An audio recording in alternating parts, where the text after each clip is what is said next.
بیعت کا معنی بک جانا۔ یزید امام حسین کو کہتا تھا کہ میرے ہاتھ پہ بک جاؤ۔ کوئی سازش پیک یزید بھی ہو اور حسین کا کوئی غلام ہو، وہ وقت کے یزید کے ہاتھ پہ نہیں بکتا۔ مجھے ایک صاحب پوچھنے لگے کہ آپ نے ووٹ ڈالا ہے؟ تو میں نے کہا کہ جدید دور کی یہ ایک بیعت ہے تو میں ضرور ووٹ ڈالوں، لیکن جس کے ہاتھ پہ بکوں وہ میری قیمت تو دے۔ اگر وہ میری قیمت لگا سکے تو میں اس کے ہاتھ پہ بکنے کے لیے تیار ہوں۔ اور میری قیمت کیا ہے؟ ہر دو عالم قیمت خود گفتائی، نرخ بالا کن کہ ارزانی ہنوز۔ یہ دو جہاں لے کے بھی بکے گا تو سستا بکے گا۔ تو میں نے کہا کہ میری کوئی قیمت دے تو میں بکنے کے لیے تیار ہوں۔ میری قیمت کون دے گا؟ تو یار جب میں ایک عاجز سا شخص ہوں اور میری قیمت کوئی نہیں دے سکتا تو حسین ابن علی اللہ اکبر جو حضور کی آغوش میں کھیلتا رہا۔ یزید کیا کہتا تھا؟ میرے ہاتھ بک جاؤ۔ اللہ اکبر۔ امام حسین نے کہا میں بازار محمد میں بکا ہوا ہوں، کیسے بکوں گا؟ آپ علماء بھی تشریف فرما ہیں، ان سے پوچھئے کہ بے پر بے نہیں ہوتی۔ جو چیز پہلے بک چکی ہو تو اس پہ بے نہیں ہوتی، بلکہ عدالتوں میں کیس ہو جاتا ہے کہ یہ چیز پہلے ہی بک چکی تھی۔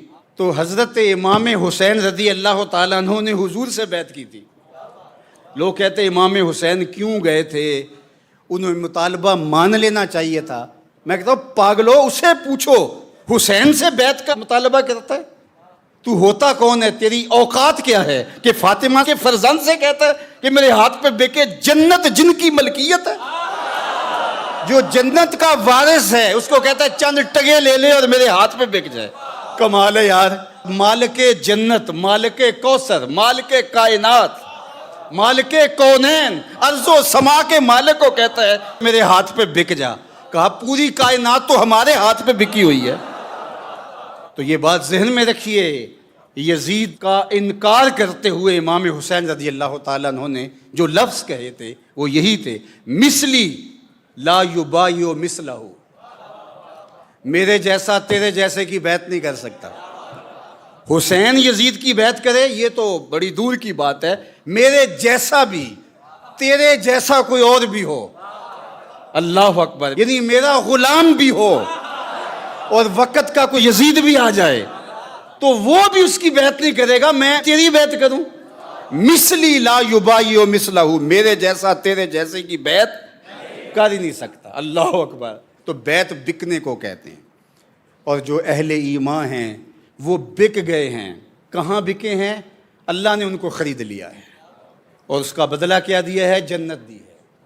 تو مسلمان کسی کے آگے بکتا نہیں ہے، فروخت نہیں ہوتا۔ جو خلیفے کی بیعت کرتا ہے تو لفظ سن لو، خلیفے کی بیعت کرتا ہے۔ خلیفہ اصل نہیں ہوتا، نائب ہوتا ہے۔ خلافت پر جب وہ بیعت کرتا ہے تو وہ بیعت کسی اور کی کر رہا ہوتا ہے۔ ماں سے واللہ را مسلمان بندہ نیست، پیش فرعون سرش افگندہ نیست۔ مسلمان کا سر اللہ کے علاوہ کسی کے آگے جھکتا ہی نہیں ہے۔ اور یہ تھا حضرت امام حسین رضی اللہ تعالیٰ عنہ کا پیغام۔